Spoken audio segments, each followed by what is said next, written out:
Hi, this is Joe Meyer. I'm the Executive Director and CEO here at Shelter House, and I just wanted to take this opportunity to speak to you, the staff of Shelter House. I've acknowledged that the past several months have been extremely difficult for most of us, and that our work culture has been disrupted and our personal lives have required some significant change.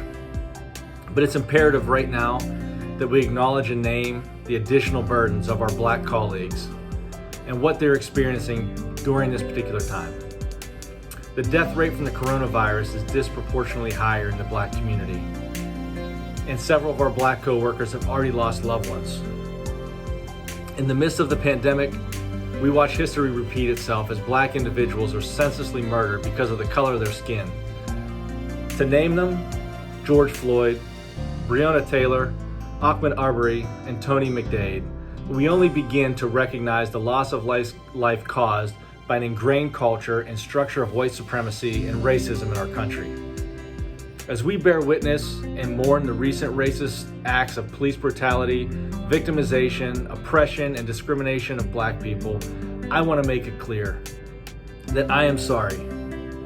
I am listening, and I stand with you. I also want you to know that with working with Shelter House, that it's okay not to be okay. In collaboration with the REAL team, which is our Racial Equity Awareness Leadership team, Shelter House will be launching specific initiatives, that will provide safe spaces such as affinity groups for our employees, policy changes to eliminate institutional racism, and strategies that will promote racial equity.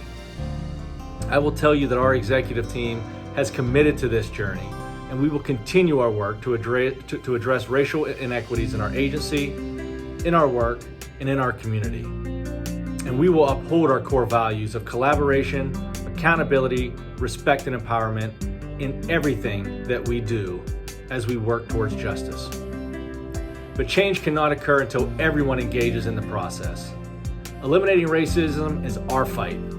The conversation will prove pointless if we are not engaging in this dialogue and call to action together. I know that some of us are silent because we're still processing, and others are silent because you've been rendered speechless. But the concern lies for those who choose to be silent intentionally. We cannot be silent anymore. Our non-Black staff and leaders must step up and support our Black colleagues. I am aware that my voice holds privilege, and I must use it for good. And I commit to that. I commit to holding our local leaders and elected officials accountable for racial injustice. I commit to holding our police chief and our sheriff accountable for whom I have relationships with.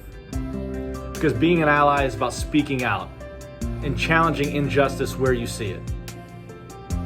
Finally, please remember that our employee assistance program is available to all of you. If you need assistance accessing the EAP, please reach out to HR. If you have further suggestions about how Shelter House can better support you during this time, please feel free to reach out to me or any member of our leadership team or our executive team, because we are listening.